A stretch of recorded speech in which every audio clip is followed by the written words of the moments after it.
Greetings of the day. I, Chavi Gupta, welcome you all in today's session.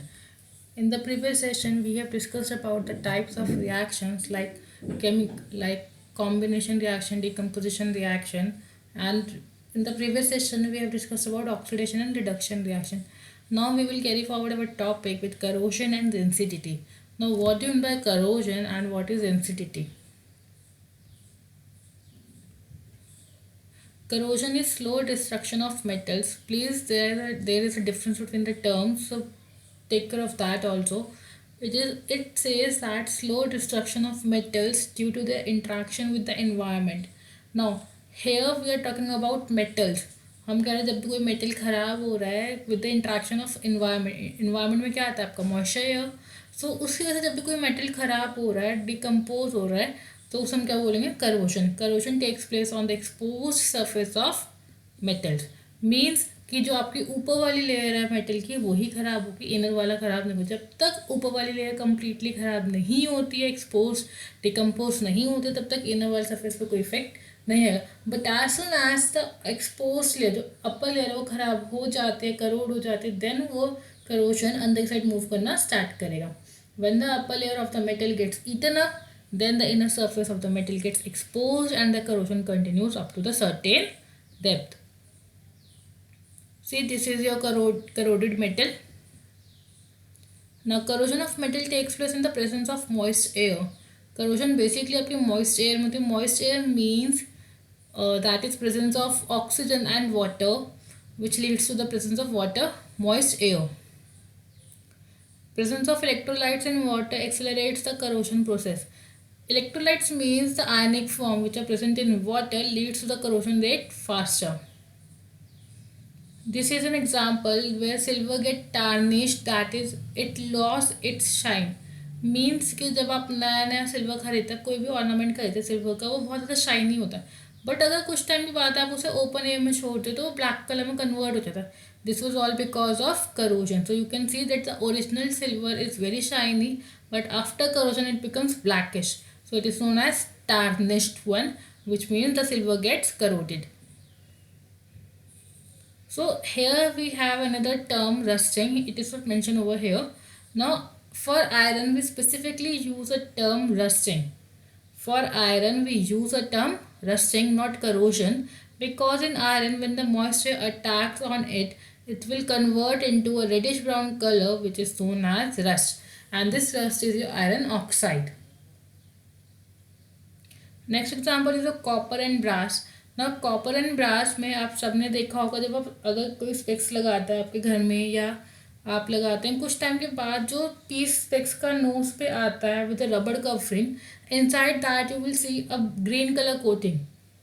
This green colour coating is basically that the copper gets corrode. कॉपर खराब हो चुका है वहाँ पे, तो वहाँ पे कॉपर की करोशन हो गई है. तो कॉपर एंड ब्रास पे कौन सा कलर की कोटिंग आती है करोशन के बाद? ग्रीन कलर की. Now what are the factors that affect the corrosion. कौन कौन से फैक्टर्स हैं जो करोजन पे इफेक्ट करते हैं, जो हेल्प करते हैं? Basically corrosion needs oxygen, air चाहिए उसे, और मॉइस्चर चाहिए. Moisture is basically water vapours present होती है, वाटर प्रेजेंट होना चाहिए. करोजन इलेक्ट्रोलाइट्स प्रेजेंट होने चाहिए वाटर के अंदर so that they can be speed up. Corrosion से डैमेज होगा आपका स्ट्रक्चर्स कौन कौन से जो आयरन के बने हुए हैं, लाइक ब्रिज. आपने देखा जब न्यू ब्रिज फॉर्म होता है वो ग्रे कलर का दिखता है, शाइन दिखता है, बट जब वो धीरे धीरे एक्सपोज होता है खराब हो जाता है तो it will become reddish brown. This means that the iron in that get expose and reacted with moist air leading to the formation of rust over the air. This leads to the rusting of bridge. Next example is car bodies. आपने देखा होगा car bodies पर rust जम जाता है. Next is iron railings की. घर पे जो आयरन रेलिंग्स आप लगाते हैं वो खराब हो जाती है, उसके ऊपर रेडिश ब्राउन कलर की लेयर आती है, that is known as rusting. See term भी ऊपर रस्टिंग लिखी है, करोजन नहीं लिखा है. आपकी शिप है, आपने टाइटैनिक मूवी देखी होगी. टाइटैनिक मूवी में क्या था आपका कि वो शिप वाटर में सैंक कर जाती है. जब वाटर में सैंक करती तो कुछ टाइम के बाद उसमें जो आयरन पीसीज हैं वो खराब होने स्टार्ट हो गए हैं एंड उस पर एक रेडिश कलर की ब्राउन लेयर आ गई है. That is known as rusting of ship और रस्टिंग ऑफ आयरन. ना यहाँ पे आपका कोई केमिकल प्लांट है, उस केमिकल प्लांट पे यहाँ पे एयर का अटैक हुआ, एयर के अटैक से वो क्या बन गया, एक्चुअल में रस्टेड पीस बन गया, बिकॉज वहाँ पे आयरन के साथ आपको वाटर और एयर दोनों रिएक्ट कर गया, जिसकी वजह से वहाँ पे आयरन जो था प्रेजेंट वो रस्ट की फॉर्म में कन्वर्ट हो गया। अब how can you prevent corrosion, आप करोजन को कैसे प्रिवेंट कर सकते हैं? फर्स्ट बाय पेंटिंग, आप पेंट कर दीजिए, आपका करोजन नहीं होएगा, बिकॉज पेंटिंग में क्या होता है, आपका ऑयल प्रेजेंट होता है, ऑयल क्या करता है, वाटर को अपने ऊपर स्टे नहीं करने देता, जब वाटर स्टे नहीं करेगा तो आयरन रिएक्ट नहीं करेगा, और आयरन रिएक्ट नहीं करेगा तो अल्टीमेटली का वो करोड नहीं होगा। No by greasing and oiling, see greasing and oiling आपने देखा हो, जब आप साइकिल के चेन के ऊपर ग्रीस लगाते हैं ब्लैक कलर की, दैट वाज ऑल बिकॉज कि जो साइकिल की चेन है वो वाटर से रिएक्ट ना करे और वो जल्दी से ख़राब ना हो। सेम मशीन पार्ट्स हम ग्रीस लगाते हैं या ऑयल लगाते हैं, it was just to prevent it from rusting और corrosion. Next method is by galvanization. Galvanization में क्या होता है कि आप आयरन मेटल लेते हैं, उसको एक जिंक लेयर के ऊपर डिप कर देते हैं, मीन्स जिंक में डिप किया, जिंक में डिप करने से क्या होता है, आप आयरन मेटल के ऊपर एक जिंक की कोटिंग चढ़ा रहे हैं, this is known as galvanization. See this is your iron piece before galvanization, आपने उसे जिंक में डिप किया, मॉल्टन जिंक में। मॉल्टन जिंक क्यों, बिकॉज वो लिक्विड स्टेट में उस टाइम, तो लिक्विड स्टेट में जिंक ईजिली आयरन के ऊपर स्टिक हो जाएगा, और स्टिक करने के बाद वो यहाँ पे एक नई लेयर बनाएगा, that is iron with zinc. So अब क्या होगा, फर्स्ट सबसे पहले अटैक किसके ऊपर होगा, जिंक के ऊपर। जब सबसे पहले अटैक जिंक के ऊपर होगा, सो दैट मीन्स कि आपका जिंक लेयर डिकम्पोज होना स्टार्ट करेगी, सबसे पहले आयरन डिकम्पोज नहीं होगा। Now I hope rusting and corrosion are both clear to you. Now next topic is rancidity, but before that आप मुझे एक चीज़ बताइए कि आप सब चिप्स खाते हैं, ओके चिप्स खाते हैं, बिस्किट खाते हैं, बट अगर आप बिस्किट्स को थोड़े टाइम के लिए ओपन एयर में छोड़ दें तो जो बिस्किट का क्रंचीनेस होती है वो ख़त्म हो जाती है, क्यों, क्योंकि इसमें मॉइस्चर कंटेंट आ गया है, ओके। सो उससे क्या हो गया, वो खाने लायक नहीं रहा, खाने के लिए नहीं रहा, तो उसे हम क्या बोलते हैं, रेंसिडिटी। सेम चीज़ आपके चिप्स के साथ है, आप अंकल चिप्स खाते हैं, लेस खाते हैं, तो उसमें क्या होता है, अगर आप चिप्स के पैकेट ओपन अप छोड़ते हैं, मॉइस्चर कंटेंट हो, सो अल्टीमेटली उस चिप्स का जो क्रंचीनेस है वो रिमूव हो जाता है, this is known as rancidity. Now, rancidity is development of unpleasant odor and taste in oil and fats as a result of oxidation decomposition. Now, यहाँ पे क्या हो रहा है रेंसिडिटी में कि आपने चिप्स का पैकेट, एक्चुअल में क्या होता है कि यहाँ पे एक अनप्लीजेंट ऑर्डर, खराब सी स्मेल आती है, odour is smell, and taste, taste change हो जाता है, वहाँ पे आपको ऑयल का टेस्ट आने लगता है, फैट्स खराब हो जाते हैं, बिकॉज वहाँ पे जो फैट्स हैं उनकी ऑक्सीडेशन डिकम्पोजिशन हो गया। ऑक्सीडेशन डिकम्पोजिशन मीन्स कि फैट ऑक्सीडाइज हो गया और खराब होने स्टार्ट हो गया। Antioxidants are added to it to fats and oils to prevent their oxidation. Now antioxidants means ऐसे रिएक्टेंट्स, ये ऐसे सब्सटेंसेस ऐड किए जा रहे हैं जो ऑक्सीजन की ऑक्सीडेशन होने में, ऑक्सीडेशन ना होने दें आपका, so they are known as antioxidants, okay. So हम वो ऐड कर रहे हैं सो दैट कि हमारे चिप्स वगैरह ख़राब ना हो, हमारा फूड आइटम ख़राब ना हो। लाइक आपने देखा होगा जो जो आपके अंकल चिप्स के पैकेट्स होते हैं उनमें क्या होता है, बहुत सारी एयर फिल्ड होती है, दैट इज आपकी नाइट्रोजन गैस होती है जो एक्चुअली में एंटीऑक्सीडेंट की तरह वर्क करती है।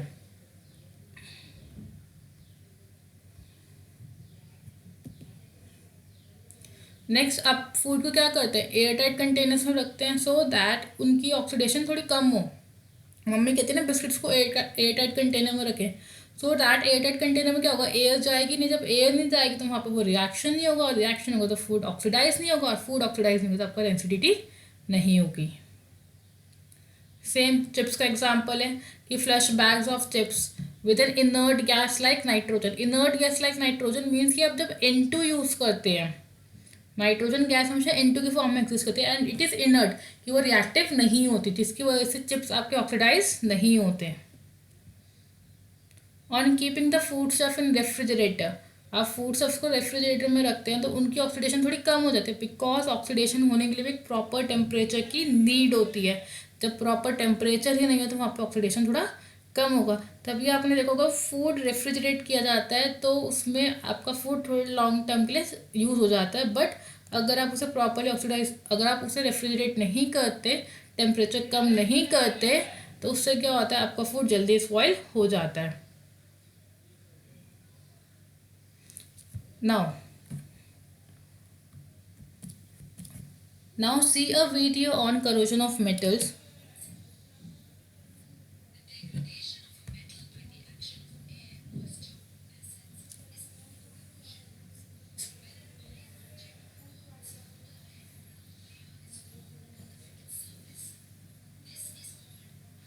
सी इसने भी क्या बोला कि करोड हो रहा है आयरन मेटल, बट एक्चुअल में लेयर कौन सी बनेगी, रेड ब्राउन कलर की, और उस प्रोसेस को क्या बोलेंगे हम, रस्ट.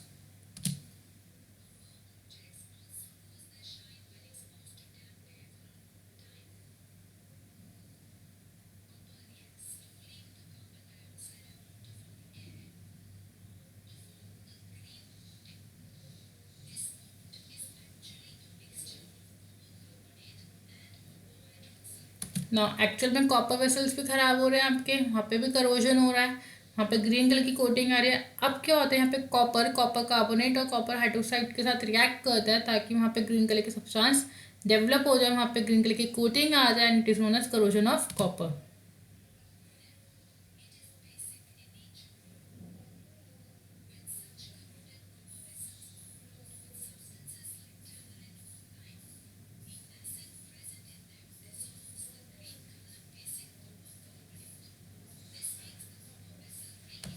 ना एक्चुअल में क्या हो रहा है, जब आप टैमरिन मतलब किसी खट्टे चीज़ से रिएक्ट करा रहे हैं इस ग्रीन कलर के सब्सटेंस को, तो ये ग्रीन कलर का सब्सटेंस बेसिक था, and we know that in 6-7 standard we have studied about neutralization reaction.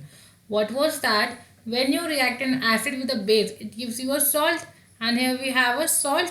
So actually क्या हो रहा है कि आपका जो एसिड टैमरिन या लाइम वाटर है वो इस बेसिक के साथ रिएक्ट करता है और आपको वापस कॉपर दे देता है.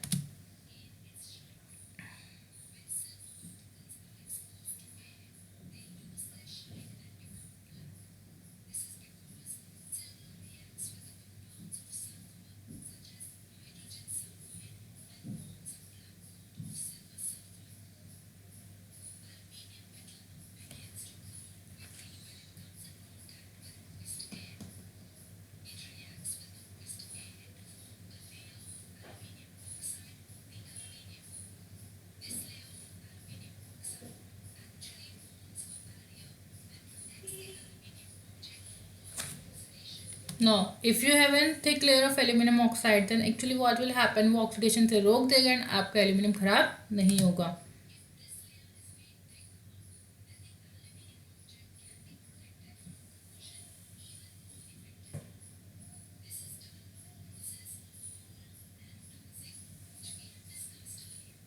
No, it is done by the process of anodizing, जहाँ पे आप थिक लेयर एल्यूमिनियम ऑक्साइड की डेवलप कर रहे हैं एल्यूमिनियम के ऊपर, सो दैट आपका एल्यूमिनियम डिकम्पोज ना हो.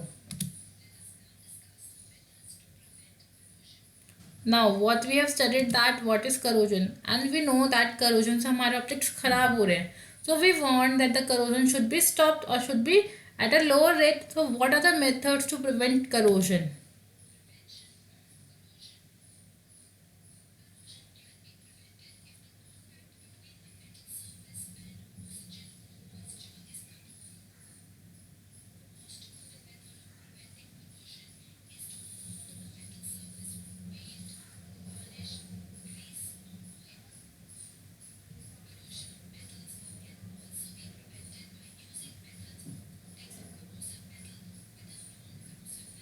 Why it is a coating of a corrosive metal with a non-corrosive metal? Because non-corrosive की वो करोड नहीं होगा, जब करोड नहीं होगा तो आपका मेटल करोड होने से बच जाएगा.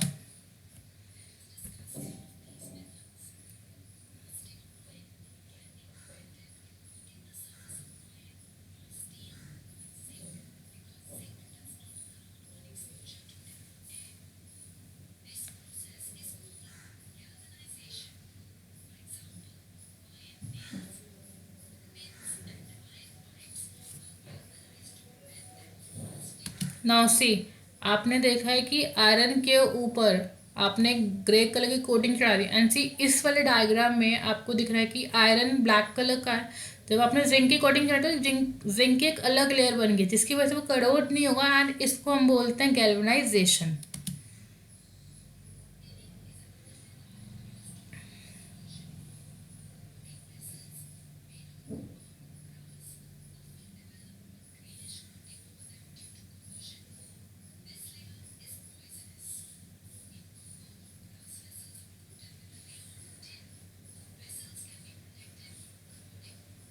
ना व्हाट इट सेइंग कि अगर आपने किसी मेटल को, जो आपको कॉपर या ब्रास का मेटल, अगर आपने उसके ऊपर टिन की लेयर चढ़ाई है तो अल्टीमेटली क्या होगा, टिन ईजिली रिएक्ट नहीं करेगा, और ईजिली रिएक्ट करेगा तो आपको कॉपर और ब्रास खराब होने से बच जाएगा।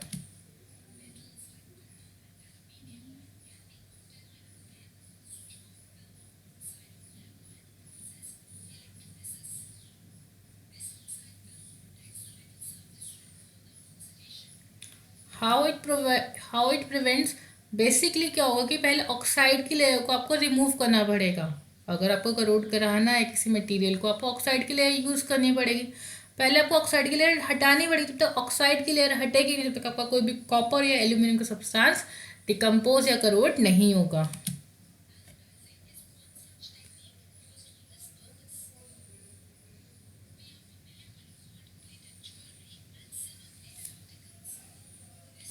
Now this is the most important, that we know that in we use 24 carat gold, that we say हमारे पास 24 कैरेट का गोल्ड है, बट एक्चुअली में हम कभी भी 24 कैरेट का गोल्ड यूज़ नहीं करते। Reason being that 24 carat gold is very soft, diluted, melted form में होता है, वो किसी भी शेप में बेंड नहीं हो सकता ईजिली।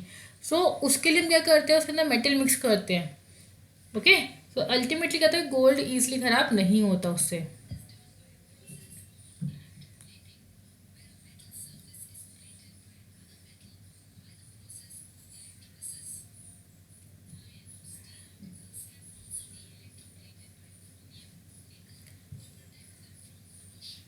ना हमारे पास गोल्ड, एक तो 24 कैरेट गोल्ड वाला कॉन्सेप्ट है, सेकंड हमारे पास इलेक्ट्रोप्लेटिंग वाला कॉन्सेप्ट है। इलेक्ट्रोप्लेटिंग में क्या होता है कि जो हमारे पास डिज़ायर्ड मेटल है उसके ऊपर हम किसी और मेटल की कोटिंग करते हैं सो दैट वो ख़राब ना हो।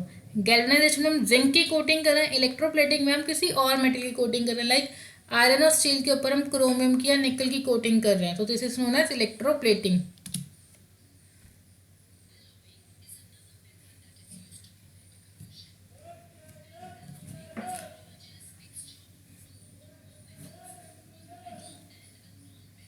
No, in class 9th you have studied about what is an homogeneous mixture, जिसकी प्रॉपर्टीज टोटली डिस्टिंग्विश नहीं कर सकता, वो इजिली मिक्स हो चुका है।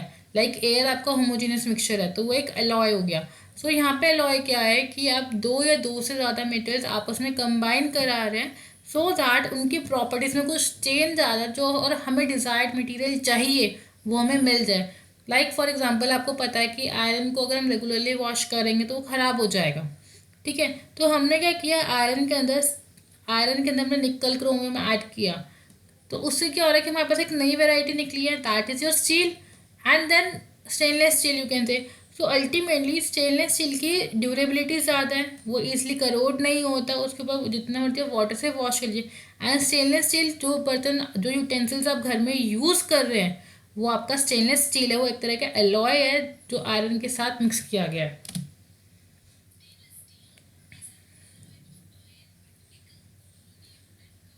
सी,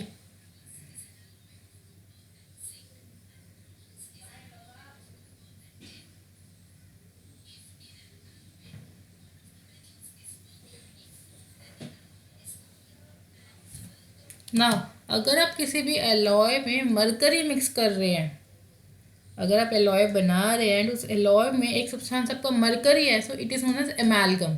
ना यहाँ पे सोडियम और मरकरी को जब आप इकट्ठे मिक्स करते हैं तो सोडियम एमैल्गम बनेगा, बिकॉज जिस भी एलॉय में अगर मरकरी आ जाएगा तो it is known as एमैल्गम।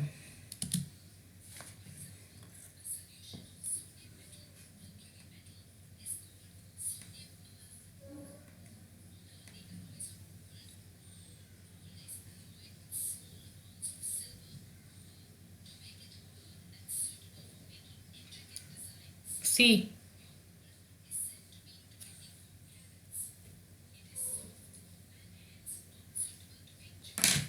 now you can see that the soft gold 24 carat gold is totally soft. आप ज्वेलरी नहीं बना सकते, तो हम उसमें क्या कर रहे हैं, सिल्वर ऐड कर रहे हैं सो दैट हम उसकी ज्वेलरी बना सकते, तो it is an alloy.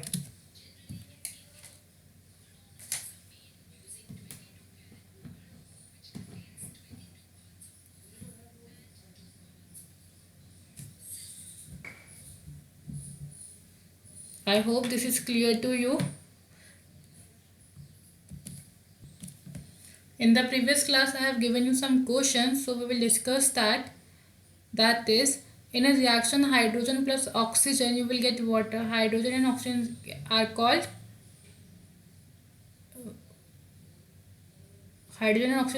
reactants.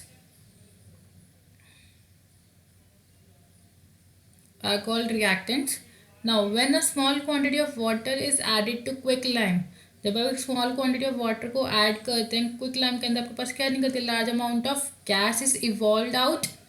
Now next is a quicklime combines with water to produce slake lime. It is an reaction.